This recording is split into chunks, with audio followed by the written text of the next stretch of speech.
కర్నూలు జిల్లాలో వైసీపీకి షాక్ తగిలింది. YCP MP doctor Sanjeev Kumar రాజీనామా చేస్తున్నట్టుగా ప్రకటించారు. ఎంపీ పదవితో పాటు పార్టీకి కూడా రాజీనామా చేస్తామన్నారు. ఫిబ్రవరి మొదటి వారంలో ఎంపీ సభ్యత్వానికి రాజీనామా సమర్పిస్తామన్నారు. వైసీపీ అధిష్టానం ఎంపీ, ఎమ్మెల్యే టికెట్ ఇవ్వకపోవడంతో అసంతృప్తికి గురయ్యారు. కార్యకర్తలతో చర్చించి భవిష్యత్తు కార్యాచరణ ప్రకటిస్తామని సంజీవ్ కుమార్ చెప్పారు.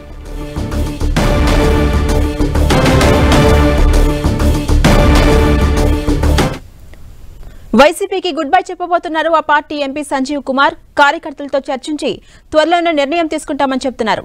గడిచిన 4.5 సంవత్సరాలుగా అనుకున్నంత అభివృద్ధి చేయలేకపోయామని చెప్తున్న ఎంపీ సంజీవ్ కుమార్ తో మా ప్రతినిధి జయరాజ్ ఫేస్ టు ఫేస్ ఇప్పుడు చూద్దాం.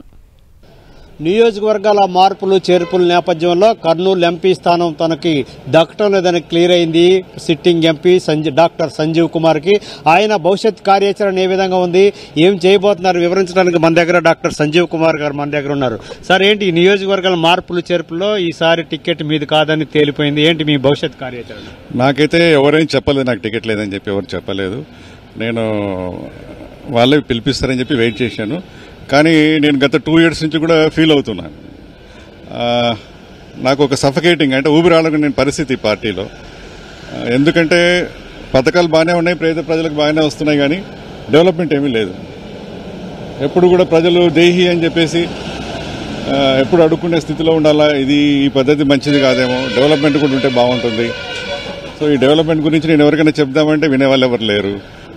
బీసీలకు ముఖ్యంగా ఐ థింక్ ఈ పార్టీలో మంచి మన్నగడ ఉండదు. అండ్ ప్రజాస్వామ్యయుతంగా పబ్లిక్ ఏమైనా సేవ చేద్దామంటే కూడా అవకాశాలు ఉండవు. కాబట్టి నేను పార్టీకి రిజైన్ చేస్తున్నాను, అలాగే నా ఎంపీ పదవికి రిజైన్ చేస్తున్నాను. మనం చేయగలిగింది చేశాము. నేనేమేమి డెవలప్మెంట్ చేశాను, ఒక ఎంపీగా కర్నూలుకి ఏమేమి చేశానో వివరంగా నేను చెప్తాను ప్రజలకి.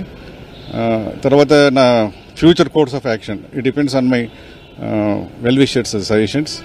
చూసుకుని త్వరలో నేను ఏం చేయాలో ఆలోచన చేసి మీకు తెలియజేస్తాను. ఈ విషయాలు ఇప్పటి వరకు నియోజకవర్గ అభివృద్ధి కానీ, మీ పట్ల జరుగుతున్న ఈ అణచివేత కానీ ఇవన్నీ కూడా పార్టీ దృష్టికి కానీ, అధిష్టానం దృష్టికి కానీ, లేకపోతే మీ పార్టీ అధినేత జగన్మోహన్ రెడ్డి గారి దృష్టి కానీ ఎప్పుడైనా తీసుకెళ్లారా?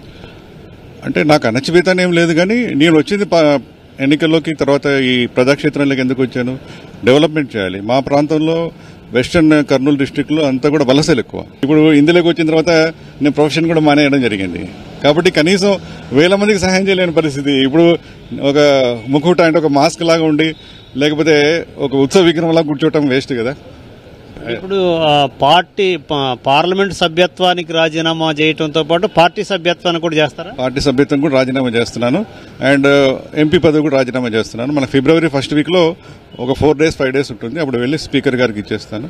ఇప్పుడు అక్కడ మంత్రిగా ఉన్న గుమ్మనూరు జయరాం ఈ ప్లేస్ ని భర్తీ చేసే అవకాశం ఉందంటున్నారు, అది ఎంతవరకు?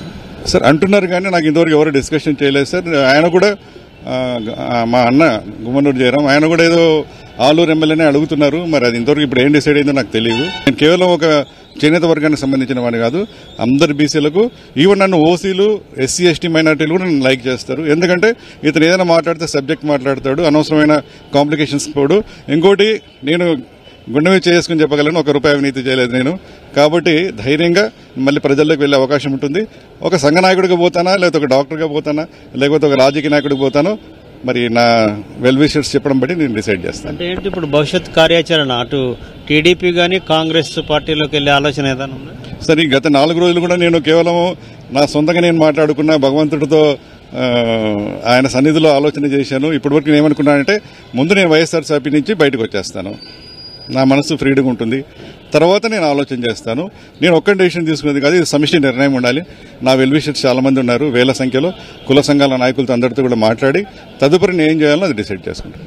బీసీఎల్ నుంచి చాలా మందిని ఆహ్వానిస్తామని చెప్పి తెలుగుదేశం పార్టీ అధినేత అన్న నేపథ్యంలో ఒక బీసీ ప్రతినిధిగా, ఒక సీనియర్ లీడర్గా మీరు అటువైపు ఏమైనా ఇప్పటివరకు మీతో సంప్రదింపులు ఏమైనా జరిగింది? నాతో ఇంతవరకు ఎవరు సంప్రదించలేదు, నేను ఎవరికి అందుబాటులో ఉండలేదు.